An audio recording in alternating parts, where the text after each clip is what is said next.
Hello friends, welcome back to legal researcher. Friends, पिछले video में हम लोगों ने नेसेसिटी के ऊपर डिस्कशन किया था। इस वीडियो में हम लोग एट्थ और आखिरी जनरल डिफेंस स्टैट्यूटरी अथॉरिटी के ऊपर डिस्कशन करेंगे। इस डिस्कशन के साथ ही हम लोगों का चैप्टर 2 खत्म हो जाएगा। इसके बाद हम लोग नेक्स्ट चैप्टर 3, 23 और 24 डिस्कशन करेंगे। उसके बाद फिर आपको बताएंगे कि कैसे अलग अलग चैप्टर्स हम लोग डिस्कस करेंगे। फ्रेंड्स, पिछले वीडियो में एक क्वेश्चन आपको दिए थे, पहले हम लोग वो देख लेते हैं, उसके बाद हम लोग स्टैट्यूटरी अथॉरिटी के ऊपर डिस्कशन करेंगे।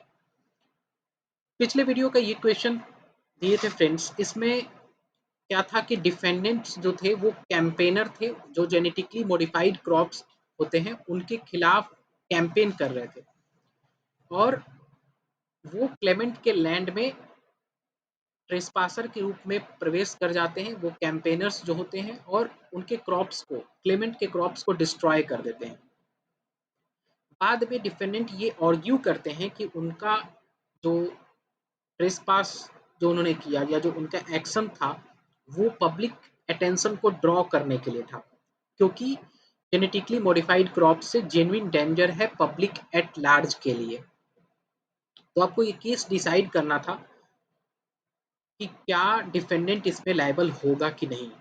तो फ्रेंड्स, इस केस को डिसाइड करने के लिए आपको केवल इसेंशियल इंग्रेडिएंट्स को देख लेना था कि क्या एसेंशियल इंग्रेडिएंट्स सारे के सारे एप्लीकेबल हैं कि नहीं। अगर सारे एप्लीकेबल हो जाएंगे तो नेसेसिटी का डिफेंस, तब वहाँ नेसेसिटी का डिफेंस जो है डिफेंडेंट को मिल जाएगा। अगर उसमें से कोई भी एक नहीं अप्लाई हो रहा है तो वहाँ पे क्या होगा, नेसेसिटी का डिफेंस जो है वो डिफेंडेंट को नहीं मिलेगा, यानी लायबिलिटी हो जाए, एराइज हो जाएगी डिफेंडेंट की। फ्रेंड्स, तो हम लोगों ने जो नेसेसिटी का इसेंशियल इंग्रेडिएंट्स देखा था उस पर गौर करें हम एक एक करके, वन बाय वन, तो हम पाएंगे कि जो फर्स्ट है वो है intentional act causing harm. Yes, definitely ये जो ट्रेसपासर का जो यहाँ पे एक्ट था, जो कैंपेनर का एक्ट था, वो इंटेंशनल था और हार्म भी कर रहा था। Such act to prevent greater evil life and property, अगर हम उनके बात को एक्सेप्ट कर लें कि जेनेटिकली मॉडिफाइड क्रॉप से जेन्युइन डेंजर है, तो डेफिनेटली लाइफ पे तो डेंजर था, और ग्रेटर इविल को जितना पब्लिक एट लार्ज सबको उस एक्ट से जो था वो डेंजर था। तो यस, ग्रेटर इविल को प्रिवेंट करने के लिए भी सही है। दो इंग्रेडिएंट मैच हो गया। जो थर्ड इंग्रेडिएंट है फ्रेंड वो है इंटरफेरेंस, या एक्ट जो था वो रीजनेबली नेसेसरी था। अब ये पॉइंट होता है जरूर कि रीजनेबली नेसेसरी है कि नहीं, ये हम लोग देखेंगे, इसमें डाउट है। और चौथा पॉइंट कि no other option available as of emergency situation, और चौथा ये इंग्रेडिएंट होता है कि इमरजेंसी सिचुएशन में कोई और अदर ऑप्शन अवेलेबल नहीं था। तो ये दोनों फ्रेंड्स जरूर यहाँ पे डिस्कशन का मुद्दा है। अब देखिए यहाँ पे ये जो सारा का सारा जो हमने आपको सिचुएशन दिया या केस दिया, वो एक केस ऑलरेडी हो चुका है, वो है मोन्सेंटो वर्सेस टीवी एंड अदर्स, 1999 का केस है। फ्रेंड्स, इस केस में डिफेंडेंट को लायबल माना गया था, यानी जो दो ऊपर हमने इसेंशियल इंग्रेडिएंट देखा वो यहाँ पे अलाउ नहीं किया गया, वो नहीं पाया गया उनके एक्ट में, क्योंकि कोर्ट ने ये हेल्ड किया कि नेसेसिटी का डिफेंस एक्सेप्शनल सर्कमस्टांसेस में मिलता है। कब मिलता है? जब सर्कमस्टांसेस एक्सेप्शनल हो। इस केस में भले ही पब्लिक एट लार्ज के लिए जेनेटिकली मॉडिफाइड क्रॉप्स जो है हार्मफुल है या डेंजर है, अगर हम मान भी लें और ऐसा है अगर, तो भी ये इस तरह का एक्सेप्शनल सर्कमस्टांसेस नहीं था कि आप अगर वहां पे जाके ट्रेसपास करके क्लेमेंट का सारा प्रॉपर्टी डिस्ट्रॉय कर दें, सारा फसल उनका बर्बाद कर दें, ऐसा जरूरी नहीं था। इसके लिए कैंपेनर्स को जो है पॉलिसी चेंजेस करवाने चाहिए थे गवर्नमेंट को। गवर्नमेंट अलाउ नहीं करेगी तो इसके लिए एक प्रोसेस होता है पूरा, उस प्रोसेस के थ्रू जाना चाहिए था। ये कोई नेसेसिटी नहीं है कि आप ट्रेसपास करके सारे प्रॉपर्टी को, फसल्स को डिस्ट्रॉय कर दें। इसके लिए पूरा एक प्रोसेस होता है। कोर्ट ने ये पाया कि जो डिफेंडेंट का रियल मकसद था वो क्या था? पब्लिसिटी। ये एक पब्लिसिटी था जो करना चाहती है। खुद डिफेंडेंट ने ये स्वीकार भी किया था कि वो इस पे ध्यान आकर्षित करना चाहते थे। तो इसलिए कोर्ट ने ये हेल्ड किया कि यहाँ पे डिफेंडेंट की लायबिलिटी अराइज होती है और डिफेंस ऑफ नेसेसिटी यहाँ नहीं मिलेगा, क्योंकि ये जो सर्कमस्टांसेस थे वो एक्सेप्शनल केस के अंदर नहीं आता है। ठीक है फ्रेंड्स, तो ये केस आप एक बार देख भी लीजिएगा और इससे आपका जो नेसेसिटी का कॉन्सेप्ट है वो भी क्लियर हो जाएगा। अब आइए हम लोग अपने डिस्कशन पे स्टार्ट करते हैं। स्टैट्यूटरी अथॉरिटी, आज के डिस्कशन को स्टार्ट करते हैं। फ्रेंड्स, जो पिछले क्वेश्चन हमने देखा उसमें स्ट्रक्चर होता है, एक स्ट्रक्चर के थ्रू आपको आंसर लिखना होता है। जैसे सबसे पहले आप तो लिखेंगे कि आपको अगर पता चल गया है कि किस कौन कौन से जनरल डिफेंस इसमें एप्लीकेबल हो सकते हैं, तो आप उसको इंट्रोडक्शन में नेसेसिटी का एक लाइन लिख सकते हैं, 2 लाइन लिख सकते हैं। उसके बाद इसेंशियल इंग्रेडिएंट्स लिख दीजिए। उसके बाद है ना, चूंकि केस लॉ टाइप का बेस्ड है, case law based type based है, तो फैक्ट ऑफ द केस होता है, फिर इशू क्या है, फिर इशू में वही जो इंग्रेडिएंट्स है उसको आप रिलेट करके लिख सकते हैं और फिर डिसाइड कर दीजिए केस को। अगर आपको पहले से केस पता है तो केस का रेफरेंस दीजिए और फिर उस रेफरेंस को लेते हुए आप केस को डिसाइड कर दीजिए। और अगर आपको केस याद नहीं है तो भी कोई दिक्कत की बात नहीं होती है, बस आपको आपका जो रीजनिंग होना चाहिए, जो आप डिसाइड कर रहे हैं केस, उसमें रीजनिंग आपका एकदम क्रिस्टल क्लियर होना चाहिए, तभी आपको उसमें नंबर्स मिलते हैं, पॉइंट्स मिलते हैं। तो आइए फ्रेंड्स, हम लोग अपने स्टैट्यूटरी अथॉरिटी के डिस्कशन को स्टार्ट करते हैं। फ्रेंड्स, जब भी कोई एक्ट गवर्नमेंट के द्वारा किया जाता है, जैसे मान के चलिए कि डेवलपमेंटल प्रोजेक्ट्स ही है, जैसे रेलवे ट्रैक बनाया जा रहा है या रोड इंफ्रास्ट्रक्चर को बनाया जा रहा है, तो उसमें कुछ पर्सन्स को लॉस हो जाता है। जैसे क्योंकि जो रोड है, मान लीजिए कि रोड जो पास हुआ वो किसी के लैंड से होते हुए गुजरेगा, या जो ब्रिजेस पास हुआ तो वो भी किसी के लैंड से होते हुए गुजरेगा, तो उस लैंड में ट्रेसपास हो गया, तो उस पर्सन को, कुछ पर्सन्स को लॉस हुआ। लेकिन फ्रेंड्स, रोड है, रेलवे है, इस तरह के डेवलपमेंटल प्रोजेक्ट्स हैं, उनका पब्लिक एट लार्ज के लिए बहुत बेनिफिट है। पब्लिक एट लार्ज के लिए वो बेनिफिशियल है। दो उससे कुछ हार्म हो रहा है, एक तो डायरेक्ट हार्म हो जा रहा है, ट्रेसपास हो जा रहा है, या इनडायरेक्टली भी कुछ हार्म हो सकते हैं। जैसे रेलवे अगर रेल पास कर रहा है, रेल गुजर रहा है, तो आसपास नॉइज क्रिएट होता है या फिर स्मोक भी क्रिएट होता है कई बार। तो उन सारे चीजेस जो है इंसिडेंटल हार्म के तौर पे क्रिएट होते हैं। लेकिन क्या उस वजह से इस तरह के प्रोजेक्ट्स को बंद कर दिए जाए, या इस तरह के कार्य को कंप्लीटली हम बंद कर सकते हैं? नहीं, क्योंकि फ्रेंड्स ये नेसेसिटी है, इसका होना ज़रूरी है, भले ही ये कुछ लिमिटेड पर्सन्स के लिए हार्मफुल हो जाए। तो इसी प्रिंसिपल्स पे बेस्ड है स्टैट्यूटरी अथॉरिटी। फ्रेंड्स, जब भी कोई लेजिस्लेचर किसी एक्ट को ऑथराइज करता है, किस तरह से एक्ट को ऑथराइज करेगा? या तो वो लेजिस्लेशन करेगा, मतलब स्टैट्यूट्स के थ्रू, एक्ट के थ्रू, रूल्स के थ्रू, या वो पावर डेलीगेट करके एग्जीक्यूटिव को देगा तो रेगुलेशंस के थ्रू। तो एक्ट को ऑथराइज करता है या ऑर्डर करता है, तो उस एक्ट को अगर कोई पर्सन या अथॉरिटी एग्जीक्यूट करती है, तो वो उस एक्ट के लिए, एक्ट से हुए हार्म के लिए किसी भी प्रकार से लायबल नहीं है, क्योंकि उसके पास एक कंप्लीट डिफेंस है। किस चीज का कंप्लीट डिफेंस है? स्टैट्यूटरी अथॉरिटी का कंप्लीट डिफेंस है। पिछले वीडियोस में फ्रेंड्स हम लोगों ने मिस्टेक डिस्कस किया था। मैंने बताया था आपको फ्रेंड्स की मिस्टेक एक बहुत वीक डिफेंस है, लेकिन अगर हम फ्रेंड्स स्टैट्यूटरी अथॉरिटी की बात करें तो ये एक बहुत स्ट्रॉन्ग डिफेंस है, ये एक कंप्लीट डिफेंस है अपने आप में। तो इस तरह से स्टैट्यूटरी अथॉरिटी से मिले हुए अथॉरिटी के अंदर अगर कोई पर्सन या अथॉरिटी एक्ट करती है तो वो लायबल नहीं होती है किसी भी प्रकार के हार्म के लिए। अब वो हार्म या तो ऑब्वियस हार्म हो सकता है, जो मतलब डायरेक्टली हार्म है, या इंसिडेंटल हो सकता है, मतलब वो एक्ट अपने आप में या तो किसी न किसी टॉर्ट के अंदर आ जाए, या वो एक्ट का जो रिजल्टेंट हो या जो कंसीक्वेंस हो वो हार्म हो जाए। वो दोनों ही हार्म से डिफेंडेंट को यानी जो अथॉरिटी होगी इस केस में या जो पर्सन जिसको एक्ट करने के लिए ऑर्डर किया गया या ऑथराइज किया गया वो लायबल नहीं होती है। लायबल नहीं होती है क्योंकि उनकी लायबिलिटी अराइज नहीं होती है जब कभी भी उनको एक्ट ऑथराइज किया गया, डायरेक्ट किया गया लेजिस्लेचर के द्वारा। जैसे यहाँ पे आप देखें कि हार्म जो है या तो ऑब्वियस हो सकता है, मतलब जो डायरेक्ट हार्म जो दिख रहा है, जैसे रेलवे लाइन बना तो ट्रेसपास टू लैंड तो डायरेक्ट ऑब्वियस है। लेकिन इंसिडेंटल क्या है फ्रेंड्स, जैसे रेलवे से जब रेल चलेंगी उस पे रेलवे लाइन पे तो वहाँ पे क्या होगा, स्मोक निकलेगा, नॉइज पॉल्यूशन क्रिएट होगा, वाइब्रेशंस होगा, स्पार्क्स होगा। ये सब सारी चीजें जो है इंसिडेंटल हार्म्स है।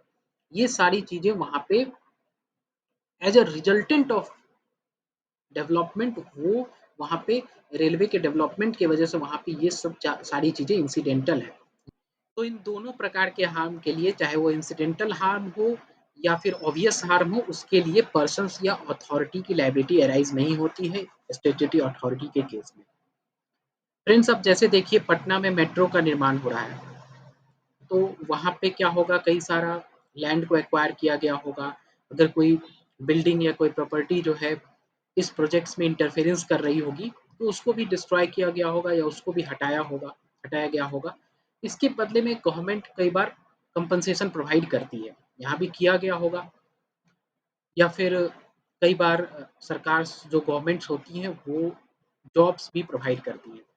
लेकिन किसी भी प्रकार का इस केस में टॉर्टियस लायबिलिटी अराइज नहीं होगा अगर किसी को कोई हार्म हो जाता है तो क्या क्या एसेंशियल इंग्रेडिएंट्स निकल गया फ्रेंड्स इसमें स्टैट्यूटरी अथॉरिटी के डिफेंस के लिए। फ्रेंड्स सबसे पहले हम लोगों ने तो ये देखा कि जो ऑथराइजेशन होना चाहिए या जो डायरेक्शन मिलना चाहिए किसी एक्ट के लिए वो लेजिस्लेटिव ऑथराइजेशन होना चाहिए, यानी स्टैट्यूट्स के through, rules, bylaws, regulations, उसके द्वारा किसी एक्ट को ऑथराइज किया जाना चाहिए या किसी एक्ट को करने के लिए डायरेक्शंस मिलना चाहिए। और डिफेंडेंट का जो एक्ट होना चाहिए वो उस अथॉरिटी के स्कोप में ही होना चाहिए, उस अथॉरिटी के बियॉन्ड नहीं होना चाहिए। यानी जो वो अथॉरिटी जो जिस एक्ट के लिए ऑथराइज करती है वही एक्ट होना चाहिए, उसके बियॉन्ड जाके कोई एक्ट अगर डिपेंडेंट करता है तो वो वहाँ पे प्रोटेक्शन नहीं मिलेगा स्टैट्यूटरी अथॉरिटी का। थर्ड इंग्रेडिएंट है फ्रेंड्स इनएविटेबल कॉन्सिक्वेंसेस, यहाँ तक कि इनएविटेबल कॉन्सिक्वेंसेस को भी प्रोटेक्ट करता है। हम लोगों ने देखा कि जो हार्म है वो ऑब्वियस हार्म हो या इंसिडेंटल हार्म हो, दोनों ही केस में डिफेंस मिल जाता है। अब आगे जैसे हम देखेंगे फिफ्थ पॉइंट, तो वहाँ पे good faith and due care आएगा। वहाँ पे good faith and due care means negligence या मेलाइस या इस तरह का जो है एक्ट नहीं होना चाहिए डिफेंडेंट का। अगर ये एक्ट है तो फिर यहाँ पे लाइबिलिटी अराइज हो जाएगी, भले ही वो कंसिक्वेंसेस इनिवेटेबल ही क्यों ना हो।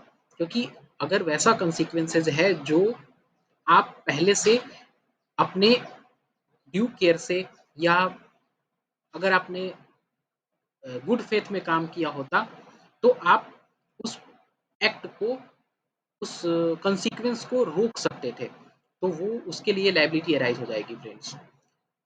फोर्थ जो हम लोगों ने देखा फ्रेंड्स की statutory authority in larger public interest authority provide करता है, और इससे अगर कुछ छोटे मोटे हार्म्स हो जाते हैं या तो उसके लिए लायबिलिटी अराइज नहीं होती है। ऑल्दो अगर एक्ट में किसी प्रकार का कंपनसेशन प्रोवाइड करने के लिए दिया गया है तो वो अलाउ होगी, लेकिन किसी भी प्रकार का टॉर्टियस लायबिलिटी के लिए कोई पर्सन या अथॉरिटी यहाँ पे लायबल नहीं होगी। और एक्ट जो है हमेशा good faith and due care में होना चाहिए। ये तो आपको ऑलमोस्ट सारे केसेस में, सारे डिफेंस में एप्लीकेबल है। तो ये था फ्रेंड्स हम लोगों का स्टैट्यूटरी अथॉरिटी के ऊपर कॉन्सेप्चुअल अंडरस्टैंडिंग। और अब हम आते हैं केस लॉज के ऊपर। जो फर्स्ट केस है फ्रेंड्स वो है वैगन या wagon versus Taff Vale rail company. इस केस में रेल के इंजन से स्पार्क निकलता है और उससे जो है एपेलेंट का वुड या लकड़ी जो है जल जाता है, जो रेलवे लाइन के बगल वाले लैंड में रखा हुआ था। रिस्पोंडेंट इस केस में लायबल नहीं माना जाता है क्योंकि रेलवे अथॉरिटीज के द्वारा रिस्पोंडेंट को रेल चलाने के लिए अलाउड किया गया था। और आपको पता होगा कि कई देश में, कई कंट्रीज में जो है वो रेलवे प्राइवेटाइज्ड है, तो इसलिए वहाँ पे जो रेलवे लाइन होती बिछी होती है वो तो सरकार की होती है, लेकिन उस पे प्राइवेट एजेंसीज को भी रेल चलाने के लिए दिया जाता है। लेकिन इस केस में रेलवे अथॉरिटी को या रेलवे कंपनी को लायबल नहीं माना गया, क्योंकि उसको स्टैट्यूट्स के थ्रू ऑथराइज किया गया था, और साथ ही साथ रिस्पोंडेंट ने ड्यू केयर भी रखा था स्पार्क को कम करने के लिए। और इसमें जो स्पार्क निकली इस तरह से, इसके लिए रिस्पोंडेंट को लायबल नहीं माना गया।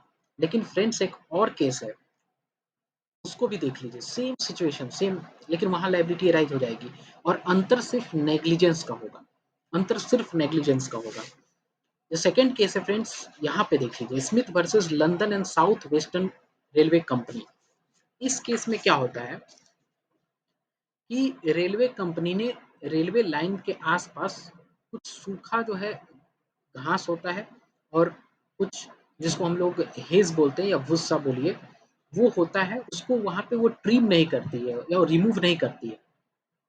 ये अपने आप में एक नेग्लिजेंट एक्ट है, क्योंकि ये वहाँ पे उनका ड्यूटी था। ये सारी चीज़ें जो है हम लोगों के लिए भले ही अलग या नया लगे, लेकिन जो उस पार्टिकुलर एरिया में वर्क कर रहा है उसके लिए ये सारी चीज़ें बहुत आम है, बहुत मतलब ये ड्यूटी है एक तरह से कि आप वैसी चीज़ों को ध्यान में रखिए। अब होता क्या है फ्रेंड्स, इस केस में Smith versus London and south western railway company, इस केस में होता क्या है कि स्पार्क से उसमें आग लग जाती है, जो घास होता है उसमें आग लग जाती है, और विंड की वजह से, हवा की वजह से जो आग है वो फैलती चली जाती है, और उसके बाद एक प्लेंटिफ का कॉटेज होता है, हाउस होता है, वो भी जल जाता है, जिससे कि इस केस में रेलवे कंपनी को नेग्लिजेंट माना जाता है और उनको लायबल ठहराया जाता है।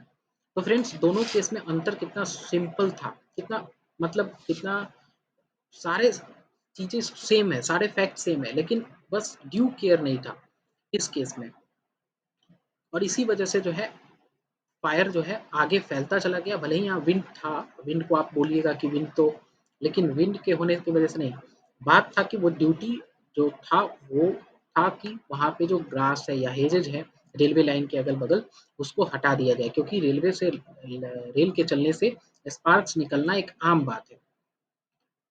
इसी जो पहला वाला केस था friends, wagon versus Taff Vale railway company, इसमें जस्टिस चीफ जस्टिस कॉकबर्न ने कुछ ऑब्जर्व किया था, उसकी क्या ऑब्जर्व किया था उसको देख लेते हैं फ्रेंड्स। तो उन्होंने ऑब्जर्व किया था कि when the legislature has sanctioned the use of particular thing and it is used for the purpose for which it was authorized, the sanction of legislature carries with it this consequence, and that if damage result from the use of such thing, the party using it is not responsible।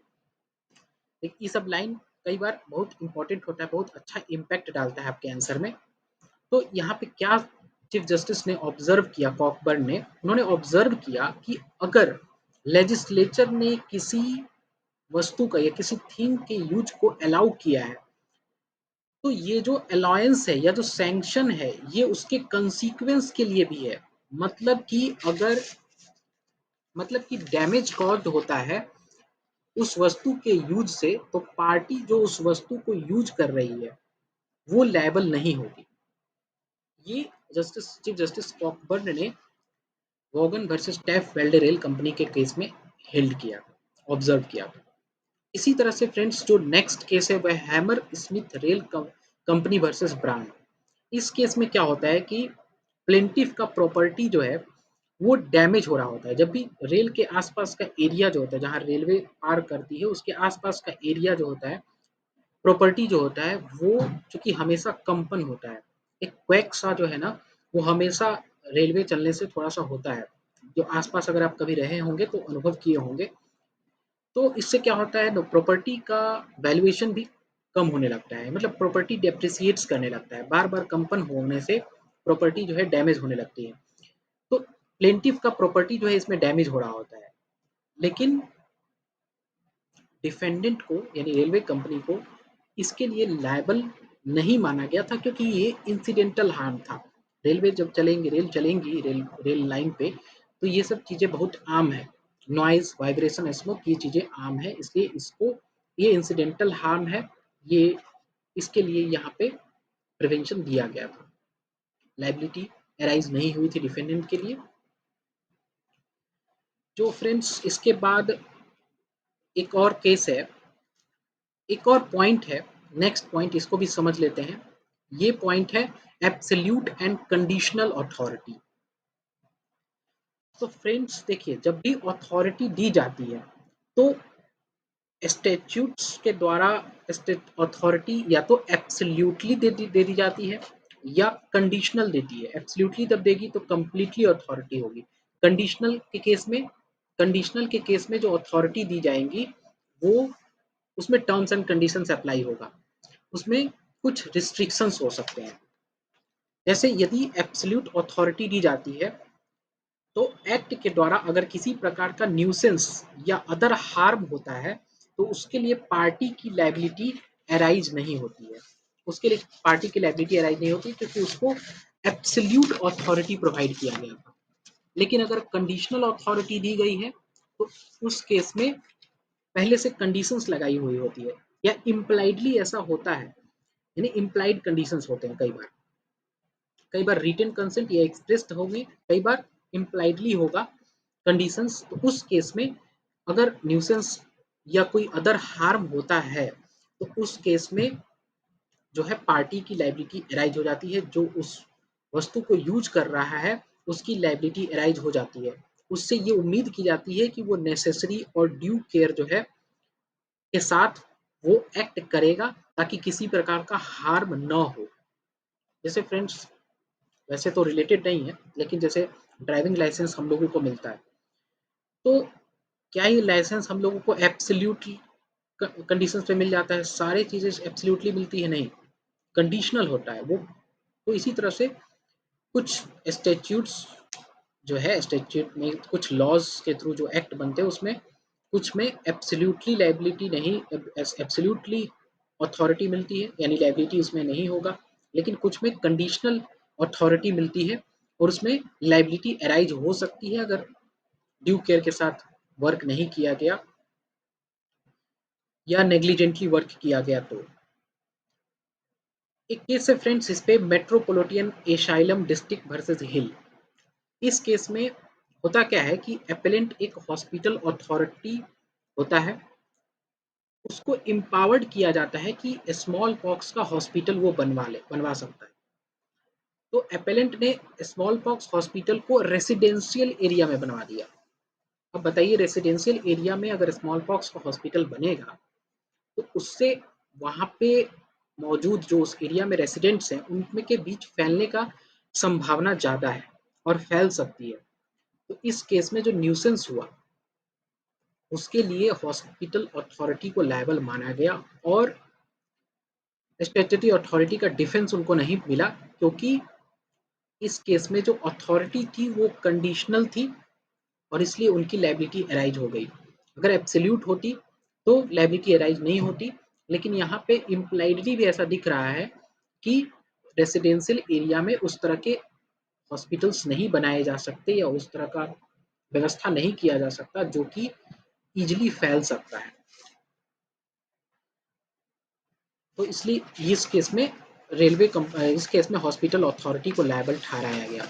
इसके लिए friend याद रखिएगा कि जब भी railway act के द्वारा अगर अथॉरिटी प्रोवाइड की जाती है तो जनरली एब्सोल्यूट अथॉरिटी प्रोवाइड की जाती है, लेकिन अगर हैजार्डस एक्ट के रिगार्डिंग अगर कुछ अथॉरिटी प्रोवाइड की जा रही है तो वहाँ पे strict liability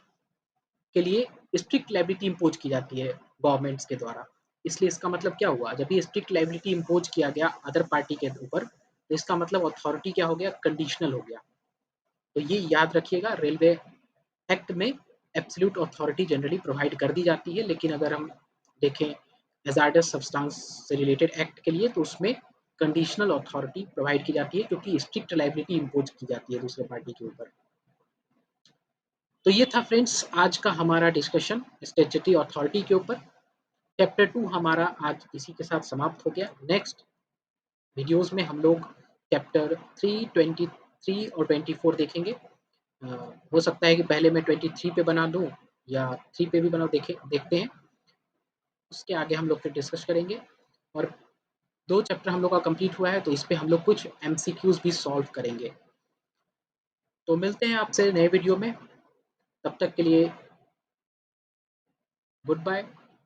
thank you very much for listening to the videos.